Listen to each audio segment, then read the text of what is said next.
Hello दोस्तों, कैसे आप सब। उम्मीद करता हूँ खैरियत से होंगे। मैं एम अली आप सभी का Haidari study point YouTube channel पे खैर मकदम करता हूँ। उत्तर प्रदेश टीजीटी सन 2022 के लिए उर्दू की तीसरी क्लास में आज हम लोग फोर्ट विलियम कॉलेज को पढ़ेंगे। फोर्ट विलियम कॉलेज से मुतालिक सभी अहम जानकारियाँ दी जाएंगी। फोर्ट विलियम कॉलेज से वाबस्ता जितने भी मुसन्निफ़ीन हैं और उनकी जितनी भी अहम अहम तसानीफ़ हैं सब आपको बताई जाएंगी। यानी कि ये जो चैप्टर है आपके लिए बहुत ही ज़्यादा इम्पोर्टेंट होने वाला है। इसको लाइक करें, शेयर करें, हैदरी स्टडी पॉइंट को ज़रूर सब्सक्राइब करें।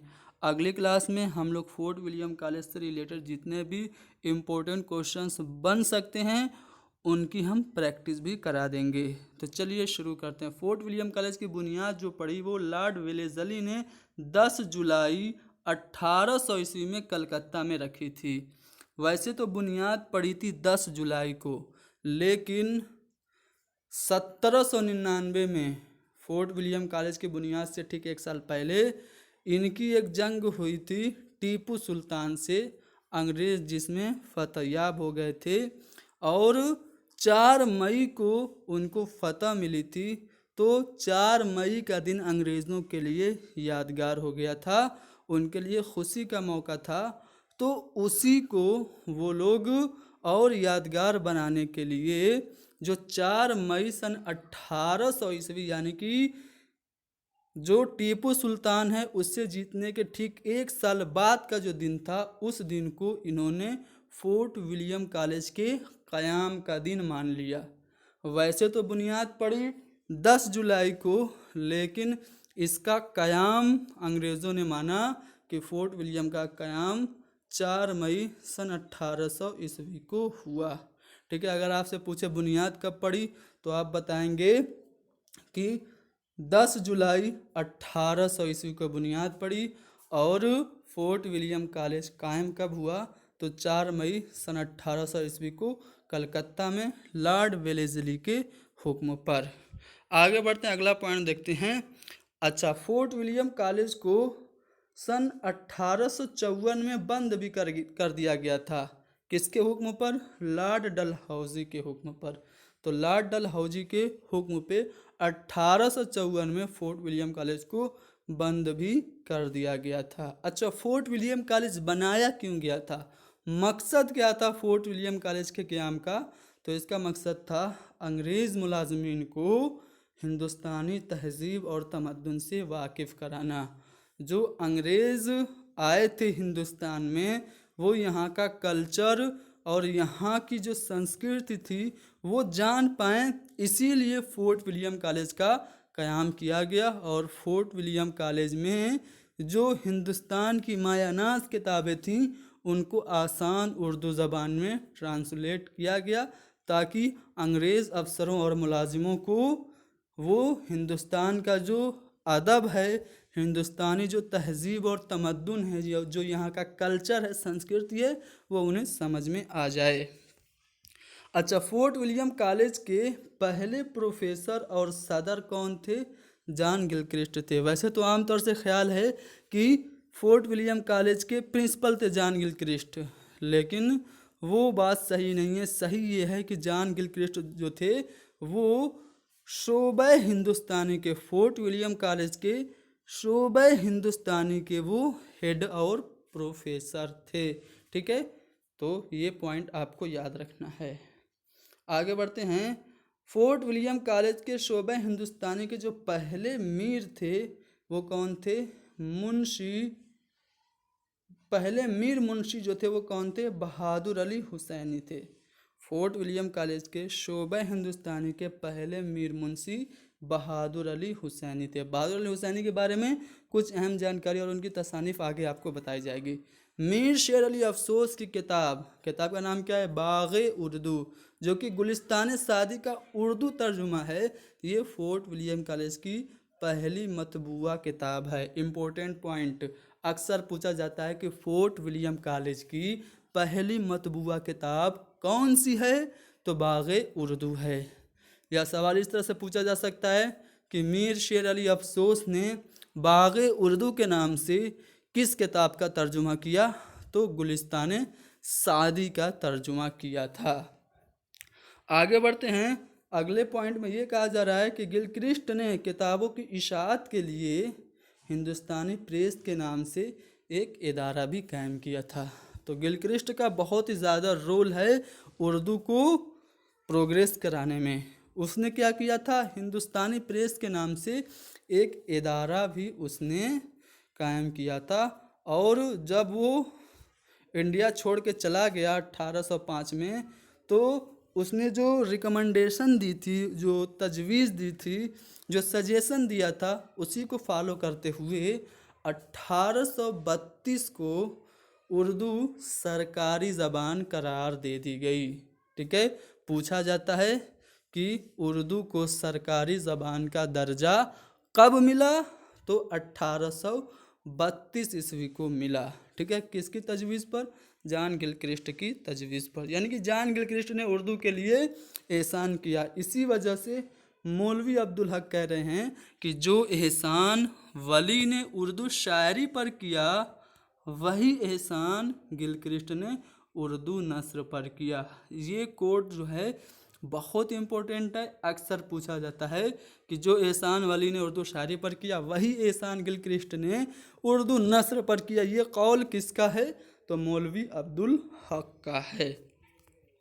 आ रहा है समझ में। तो ये फोर्ट विलियम कॉलेज से मुताल्लिक कुछ अहम जानकारी आपने ले ली। अब हम इससे मुताल्लिक जो अहम मुसन्निफीन थे उनके बारे में जानते हैं और उनकी सभी किताबों को डिटेल से डिस्कस करते हैं। सबसे पहले हम बात करेंगे मीर अमन की। असल नाम इनका मीर अमान था। ठीक है, तखल्लुस ये लुत्फ रखते थे, कहीं कहीं इनका तखल्लुस अमन भी देखने को मिलता है। ठीक है, तो ये कहाँ पैदा हुए थे, 1732 में ये दिल्ली में पैदा हुए और 1808 में कलकत्ता में इनका इंतकाल हुआ। अब इनकी जो रसाई हुई जॉन गिलक्रिस्ट तक, ये पहुँचे कैसे, कोई तो साथ में ले गया होगा। तो जॉन गिलक्रिस्ट तक मीर अमन की रसाई बहादुर अली हुसैनी के वसीले से हुई थी। बहादुर अली हुसैनी लेके गए थे वो जॉन गिलक्रिस्ट के पास, किसे, मीर अमन को। और जब मीर अमन गए तो क्या किया उन्होंने, आगे देखिएगा। 4 मई 1801 को फोर्ट विलियम कॉलेज के शोबा हिंदुस्तानी में वो बहैसियत मुंशी मीर अमन का तकर्रुर हुआ। बहादुर अली हुसैनी लेके गए जॉन गिलक्रिस्ट तक और जॉन गिलक्रिस्ट ने उनको 1801 में 4 मई 1801 में उनको मुंशी का एक पद दे दिया और 5 साल तक मुलाजमत करने के बाद वो 4 जून 1806 को रिटायर हो गए। तो 4 मई को 1801 में ज्वाइनिंग हुई मुंशी के तौर पर और 4 जून 1806 को ये रिटायर हुए। 5 साल इन्होंने वहाँ पे नौकरी की। अब 5 साल की जो नौकरी थी उसमें कुछ काम भी तो किया होगा। मीर अमन ने फोर्ट विलियम कॉलेज की मुलाजमत के दौरान 2 किताबें लिखी। ठीक है, फोर्ट विलियम कॉलेज के ज़ेरे साया मीर अमन ने 2 किताबें लिखी। एक तो सबको पता है बागो बहार, फोर्ट विलियम कॉलेज की सबसे मशहूर किताब बागो बहार। इसका कई ज़बान में तर्जुमा हुआ। ठीक है, फ्रांसीस में भी हुआ और कई ज़बानों में हुआ, अंग्रेज़ी में तो उनकी ज़िंदगी में ही हो गया था।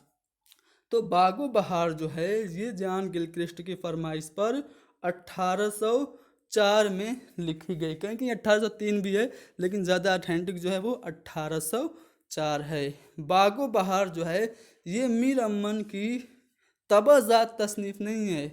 ठीक है, इन्होंने खुद से जो ओरिजिन है बुक का, जो मौलिकता, ये इनके खुद की नहीं है, इनकी तबज़ात तसनीफ़ नहीं है बागो बहार, बल्कि ये मिर्ज़ा अता हुसैन तहसीन की एक किताब थी नौ तर्ज़ मुरस्सा, जो कि 1775 ईस्वी में लिखी गई थी। और वो किताब माखूज थी एक फ़ारसी के किस्से की जिसका नाम था चहार दुर्वेश। उसका तर्जुमा है ये बागो बहार। यानी कि बागो बहार नौ तर्ज मुरस्सा से, और नौ तर्ज मुरस्सा जो है वो चहार दुर्वेश से कॉपी की गई है। यानी कि आप डायरेक्टली भी कह सकते हैं कि बागो बहार तर्जुमा है, आसान उर्दू ज़बान में तर्जुमा है किस्सा चहार दुर्वेश का। ठीक है, अगर किस्से चार दुर्वेश ऑप्शन में नहीं है तो नौ तर्ज मुरस्सा होगा, जो कि मिर्ज़ा अता हुसैन तहसीन की किताब है, 1775 ईस्वी में लिखी गई। पहली बार किताबी सूरत में बागो बहार 1804 में शाये हुई थी। मीर अमन की ही ज़िंदगी में बागो बहार का तर्जुमा अंग्रेज़ी में हो गया था। इसके अलावा फ्रांसीस और लातीनी ज़बान में भी, लैटिन लैंग्वेज में भी इसका तर्जुमा किया गया। बागो बहार सबसे ज़्यादा मशहूर व मकबूल किताब जो है वो फोर्ट विलियम कॉलेज की है। तो सबको पता है इन्होंने बागो बहार लिखी, कब लिखी? 1804 में। किसकी फरमाइश पर लिखी? जॉन गिलक्रिस्ट की फरमाइश पर। ठीक है, तो ये सब पॉइंट्स आपने जान लिया। अब इनकी एक और किताब थी जो कि गंजे खूबी थी, जो कि 1299 हिजरी में लिखी थी। ये किताब भी तर्जुमा थी। एक किताब है जिसका नाम था अखलाके मोहसिना। अखलाक मोहसिना का उर्दू तर्जुमा थी गंजे खूबी। अखलाक मोहसिना किसकी किताब है? तो मुल्ला वाइज हुसैन काशफी की फ़ारसी की किताब है। तो गंजे खूबी मुल्ला वाइज हुसैन काशफी की फ़ारसी किताब अखलाक मोहसिना का उर्दू तर्जुमा है। अब मीर अमन से मुतालिक एक कौल सर सैयद का अक्सर पूछा जाता है। टीजीटी सन 2020 में ये पूछा गया था कि मीर अमन को उर्दू नस्र में वही मर्तबा हासिल है जो मीर तकी मीर को उर्दू शायरी में हासिल है। तो ये आप कोटेशन याद रखिएगा, किसका है? सर सैयद अहमद ख़ां का कौल है। इसके अलावा और भी अकवाल हैं, जैसे एहसन फारूकी कह रहे हैं कि मीर अमन ने नावल के लिए मौजू ज़बान की बुनियाद डाली। ज्ञानचंद जैन का कहना है कि मीर अगर अहले ज़बान हैं तो मीर अमन खालिके ज़बान हैं। ये कौन कह रहे हैं? ज्ञानचंद जैन कह रहे हैं। अब बात करते हैं फोर्ट विलियम कॉलेज के एक और मुसन्निफ़ की, जिनका नाम है शेर अली अफसोस। ठीक है, शेर अली अफसोस, इनका असल नाम जो था वो शेर अली जाफरी था। ये तखल्लुस रखते थे अफसोस। मीर शेर अली अफसोस फोर्ट विलियम कॉलेज के शोबा हिंदुस्तानी में इस्लाह और रिवीजन यानी कि नजर सानी के काम पर ये मामूर थे। इनका काम क्या था मीर शेर अली अफसोस का फोर्ट विलियम कॉलेज के अंदर? एक तो करेक्शन करेंगे, दूसरा क्या करेंगे? रिवाइज करेंगे, बुक में नज़र सानी करेंगे कहीं ऐसा तो नहीं कोई मिस्टेक वगैरह है। तो ये काम करते थे नज़र सानी का और इस्लाह का। साथ ही साथ इन्होंने कुछ किताबें भी लिखी जिनमें बाग़े उर्दू है, जो कि मैंने ऊपर आपको बताया कि फोर्ट विलियम कॉलेज की पहली मतबूआ किताब बाग़े उर्दू है। ये गुलिस्तान सादी का उर्दू में तर्जुमा है। इसके अलावा इन्होंने आराइश महफिल लिखी और कुल्लियात अफसोस भी इनकी ही तसनीफ़ है।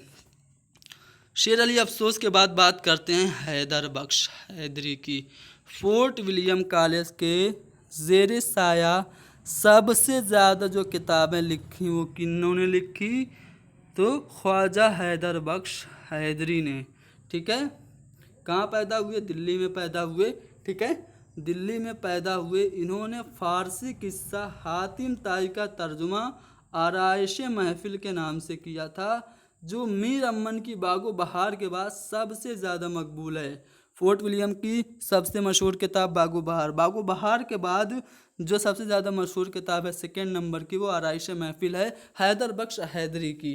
ठीक है, हैदर बख्श हैदरी की जो आराइश महफिल है ये फ़ारसी किस्सा हातिम ताई का तर्जुमा है। ठीक है, इनकी और भी किताबें हैं, जैसे तोती नामा है जो कि सैयद मोहम्मद कादरी के फ़ारसी तोती नामा का तर्जुमा है। तोता कहानी किसकी है? हैदर बख्श हैदरी की है। और ये तर्जुमा है किसका? तोती नामा का। इसके अलावा कुछ और इनकी तसानीफ देख लीजिए। मैरोमा, किस्सा लैला मजनू, गुलदस्ता हैदरी, गुलशन हिंद, गुलजार दानिश, हफ्त पैकर, ये सभी किताबें भी किसकी हैं? ये सभी किताबें ख्वाजा हैदर बख्श हैदरी की हैं। अच्छा, ये किताबें किस किस किताब का तर्जुमा है, इसको अगर आप लोग सुनना जानना चाहते हैं तो ध्यान से सुनिए, मैं बता रहा हूँ। ख्वाजा हैदर बख्श हैदरी की जो महरुमा है, किस्सा महरुमा, ये उनकी नस्र में, उर्दू नस्र में पहला काम है। ठीक है।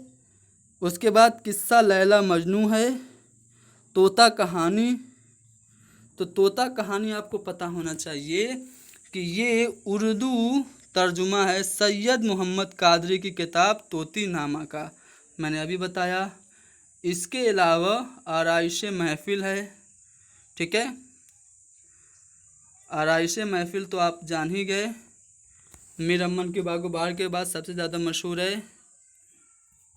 इसके अलावा गुलशन हिंद है, गुलजार दानिश है, पैकरे हफ्त पैकर है, तारीख़ नादरी है और गुले मगफ़िरत है। गुले मगफ़िरत ये इम्पोर्टेंट है, इसी को मैं ढूंढ रहा था। गुले मगफ़िरत ये आपको याद रखना है, ये मुल्ला वाइज हुसैन काशफी की रौज़तुश शुहदा का उर्दू तर्जुमा है। कौन? गुले मगफ़िरत। इसके अलावा तारीख़ नादरी भी इनकी एक किताब है। अब निहाल चंद लाहौरी की बात करते हैं। तो निहाल चंद लाहौरी जो हैं वो डेविड रॉबर्टसन के तवस्सुत से फोर्ट विलियम कॉलेज में आए थे। जॉन गिलक्रिस्ट की फरमाइश पर इन्होंने किस्से गुल बकावली को, किस्से ताजुल मुलूक व गुल बकावली, जिस किस्से पे मसनवी गुलजार नसीब है, तो उसी किस्से को ये उर्दू नस्र में ढाले थे, जिसका नाम इन्होंने मजहब इश्क रखा था। किस्से गुल बकावली को, फारसी का जो किस्सा था गुल बकावली, उसको उर्दू नस्र में ढाला, मजहब इश्क का नाम रखा। और वो कौन थे? तो वो निहाल चंद लाहौरी थे। बहादुर अली हुसैनी की बात करते हैं। तो बहादुर अली हुसैनी ने मीर हसन की जो सेहरुल बयान थी, ठीक है, जो कि मसनवी मशहूर ज़माना मसनवी है, उसका भी इन्होंने उर्दू नस्र में तर्जुमा किया, उर्दू नस्र में उसको कन्वर्ट किया और उसका नाम नस्र बेनज़ीर रखा। इसके अलावा बहादुर अली हुसैनी की किताब है अखलाक हिंदी मफरहुल कुलूब। अखलाक हिंदी ये किसका तर्जुमा है? तो अखलाक हिंदी जो है ये मुफरहुल कुलूब का तर्जुमा है, और मुफरहुल कुलूब जो है वो संस्कृत की तसनीफ़ हतोब देश का तर्जुमा है। अच्छा, मफरहुल कुलूब लिखा किसने था?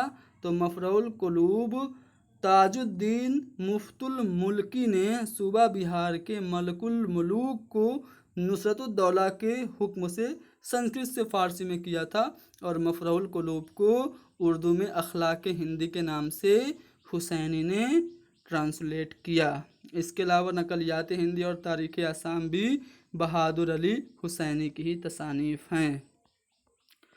अब मजहर अली ख़ां विला की बात करते हैं। तो मजहर अली ख़ां विला, ठीक है, मिर्ज़ा जाफ़र की सिफारिश पर ये मिस्टर स्कॉट ने फोर्ट विलियम कॉलेज के लिए विला का तकर्रुर किया था। कब? 10 नवंबर सन 1800 ईस्वी को। तो मजहर अली ख़ां विला ये मिर्ज़ा जाफ़र की सिफारिश पर आए थे, और मिस्टर स्कॉट ने इनको ज्वाइन कराया था। कब? 10 नवंबर को 1800 ईस्वी में। अब मजहर अली ख़ां विला के कारनामे देखिए। तो माधोनल और काम कंडला, ये गिलक्रिस्ट की फरमाइश पर विला ने लल्लू लाल कवि की मदद से 1801 में ब्रज भाषा से उर्दू में लिखा था। बेताल पच्चीसी इनकी इम्पोर्टेंट किताब है। बेताल पच्चीसी विला ने ब्रज भाषा से उर्दू में तर्जुमा किया था। हफ्त गुलशन ये विला का तीसरा है, जो कि फोर्ट विलियम कॉलेज के जो सूबे हिंदुस्तानी के सदर थे उनकी फरमाइश पर, यानी कि जॉन गिलक्रिस्ट की फरमाइश पर लिखा था। ठीक है। इसके अलावा लताइफ़ ज़राइफ़, तारीख़ शेर शाही, तारीख़ जहांगीरी और पंदनामा, ये सब भी मजहर अली ख़ां विला की ही तसानीफ़ हैं। अब बात करते हैं काज़िम अली जवां की। काज़िम अली जवां का असल नाम पहले देखिए हसन अली ख़ां था, उर्फ इनका मिर्ज़ा काजिम अली जवां था। इन्होंने शकुंतला लिखा, ठीक है। शकुंतला ये फोर्ट विलियम कॉलेज से वाबस्ता होने के दूसरे ही दिन जॉन गिलक्रिस्ट ने जवां से, यानी कि मिर्ज़ा काजिम अली जवां से दास की, कालिदास की जो शकुंतला थी उसको उर्दू में लिखने का काम दिया। लल्लू लाल जी की मदद से इन्होंने ब्रज भाषा से शकुंतला जो कि कालिदास की किताब थी उर्दू में लिख दिया। तो काजिम अली जवां ने शकुंतला का तर्जुमा किया, ठीक है। इसके अलावा सिंहासन बत्तीसी, 12 मासा, ये इम्पोर्टेंट है। 12 मासा जिसको दस्तूर हिंद के नाम से भी जानते हैं, ये भी काजिम अली जवां की ही किताब है। तारीख़ बहमनी भी काजिम अली जवां की ही किताब है। अब आगे बढ़ते हैं। हफीज़ुद्दीन अहमद, इन्होंने अय्यार दानिश का तर्जुमा किया था। कब किया था? 1803 में खिरद अफरोज़ के नाम से। हफीज़ुद्दीन अहमद ने अय्यार दानिश का तर्जुमा खिरद अफरोज़ के नाम से 1803 में किया। और खलील अहमद अश्क ने दास्तान अमीर हमज़ा लिखी थी, जो कि फोर्ट विलियम कॉलेज से वाबस्ता होने के फ़ौरन बाद गिलक्रिस्ट की फरमाइश पर 1801 में लिखी थी। तो दास्तान अमीर हमज़ा सबसे पहले खलील अहमद अश्क ने लिखी और बाद में इसी कोख से नवल किशोर प्रेस ने 46 ज़ख़ीम जिल्दें इसकी छापी थी। तो सबसे पहले जो उर्दू में दास्तान अमीर हमज़ा लिखी वो किसने लिखी थी? खलील अहमद अश्क ने। मौलवी इकरामुल्लाह ये भी फोर्ट विलियम कॉलेज से वाबस्ता थे। इन्होंने विलियम टेलर की फरमाइश पर अरबी रिसाला इख्वानुस सफ़ा का तर्जुमा उर्दू में किया था। आ रहा है समझ में? चलिए कुछ और पॉइंट्स भी हैं, उनको भी देख लेते हैं। कहाँ गया? हाँ, अब बेनी नारायण जहाँ की बात करते हैं तो इन्होंने 4 गुलशन, बहार इश्क, गुलजार हुस्न और दीवाने जहाँ, ये सभी किताबें बेनी नारायण जहाँ की है। मिर्ज़ा अली लुत्फ़ ने अली इब्राहिम ख़ां के फ़ारसी तज़किरा जिसका नाम है गुलजार इब्राहिम, इसका इन्होंने गुलशन हिंद के नाम से तर्जुमा किया था, ठीक है। मिर्ज़ा अली लुत्फ़ ने गुलशन हिंद के नाम से एक तज़किरा लिखा, आपको पता है। अच्छा, कुछ और भी मुसन्निफ़ीन हैं, उनको देख लीजिए। जैसे लल्लू लाल कवि, इन्होंने प्रेम सागर, राजनियति, सुबह बलास, महादेव बिलास, लताइफ़ हिंदी, सिंहासन बत्तीसी वगैरह लिखी। मिर्ज़ा जा तपस की तालीफ जो है वो देख लीजिए। कुल्लियात गुलशन है, शम्सुल बयान फिल मुस्तलिहात हिंदुस्तान है, बहार दानिश है, ये पूछा गया था इस बार 2021 में। बहार दानिश है और यूसुफ जुलेखा है, ये किसकी है? मिर्ज़ा जां तपस की। मौलवी अमानतुल्लाह की तालीफ देख लीजिए तो हिदायतुल इस्लाम है, हिदायतुल इस्लाम फिर उर्दू है, तर्जुमा कुरान है, जामिउल अखलाक है और सरफ़ उर्दू। तो ये सभी किताबें हैं। तो आपने देखा फोर्ट विलियम कॉलेज से रिलेटेड सभी अहम पॉइंट्स आपको बता दिए। फोर्ट विलियम कॉलेज से वाबस्ता मुसन्निफ़ीन का नाम बता दिया। पूछा जाता है मंदरजा झेल में से कौन फोर्ट विलियम कॉलेज से वाबस्ता है या नहीं है, तो वाबस्ता लोगों का नाम मीरअमन, ठीक है। इसके अलावा मीरअमन के बाद आपको शेर अली अफसोस का नाम मिलेगा, हैदर बख्श हैदरी, निहाल चंद लाहौरी, बहादुर अली हुसैनी और मज़हर अली ख़ां विला, काजिम अली जवां और साथ ही साथ हफीज़ुद्दीन अहमद, खलील अहमद अश्क, बेनी नारायण, ये सब मौलवी इकरामुल्लाह, ये सब जो हैं मिर्ज़ा अली लुत्फ़, लल्लू लाल कवि और मिर्ज़ा जान तपस की तालीफ़, मिर्ज़ा जान तपस, ये सभी जो हैं मौलवी अमानतुल्लाह, ये सभी जो हैं वो फोर्ट विलियम कॉलेज से वाबस्ता हैं। तो उम्मीद करता हूँ कि फोर्ट विलियम कॉलेज से मुतल्लिक कोई भी सवाल अब आप लोग गलत नहीं करेंगे, ठीक है। और फोर्ट विलियम कॉलेज से रिलेटेड MCQs को हम कल करा देंगे अगले वीडियो में, ठीक है ना। वीडियो पसंद आई कि नहीं आई? पसंद है तो लाइक कीजिए, शेयर कीजिए, हैदरी स्टडी पॉइंट को ज़रूर सब्सक्राइब कीजिए। Thank you very much.